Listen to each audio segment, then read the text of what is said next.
akan saya sampaikan rangkuman dari materi pembelajaran sesi 1 sampai sesi 7 dari mata kuliah Teknologi Pendidikan Jarak Jauh. Jadi dalam sesi yang pertama itu membahas tentang konsep dasar teknologi pendidikan.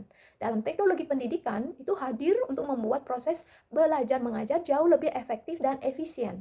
Mulai dari pendekatan trial and error kini menjadi disiplin ilmu yang sistematik berlandaskan riset. Bidang ini berfokus pada perencanaan dan penggunaan pesan untuk mengendalikan proses belajar.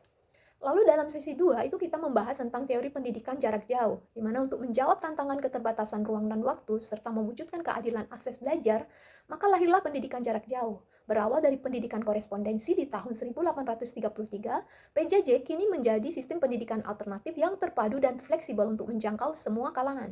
Lalu dalam sesi 3 itu membahas tentang berbagai variasi praktek penting dalam pendidikan jarak jauh.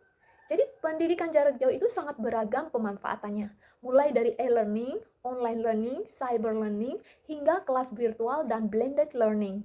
Sistem ini juga bersifat terbuka, artinya siapa saja berhak mengakses pendidikan tanpa batasan usia, pekerjaan, atau waktu pendaftaran yang kaku. Dalam sesi 4, kita membahas tentang fungsi teknologi pendidikan dalam pendidikan jarak jauh. Jadi teknologi pendidikan menerapkan pendekatan sistem mulai dari analisis kebutuhan hingga evaluasi.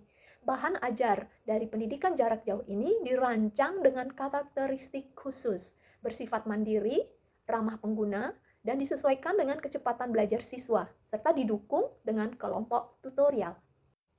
Dan di sesi 5, kita membahas tentang aplikasi teknologi pendidikan. Jadi di era revolusi industri, teknologi pendidikan berperan sistematis dalam melayani peserta didik yang heterogen. Kualitas pendidikan jarak jauh sangat bergantung pada desain bahan ajar yang mumpuni. Jadi pendidikan jarak jauh harus terus dipandang sebagai pelengkap sistem pendidikan nasional untuk memecah masalah yang tidak dapat dijangkau kelas tatap muka biasa. Lalu dalam sesi 6, kita membahas tentang bahan pembelajaran jarak jauh.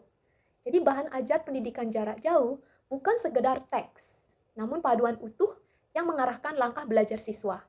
Di institusi seperti universitas terbuka, bahan ajar terus diteliti dan dikembangkan menjadi modul bahan pembelajaran generasi baru yang disertai dengan variasi instrumen penilaian hasil belajar yang objektif. Dan di sesi terakhir, yaitu sesi ke-7, kita membahas tentang manajemen pembelajaran pendidikan jarak jauh. Jadi penerapan teknologi pendidikan itu berpusat pada siswa melalui pendekatan sistem yang terdiri dari 3 subsistem, dasar, utama, dan jaminan kualitas. Dan manajemennya meliputi 4 tahap krusial, yaitu persiapan, pengembangan, reproduksi, dan distribusi. Dalam distribusi itu mencakup tentang penyimpanan, pengepakan, dan pengiriman. Jadi agar bahan ajar sampai tepat waktu ke tangan siswa.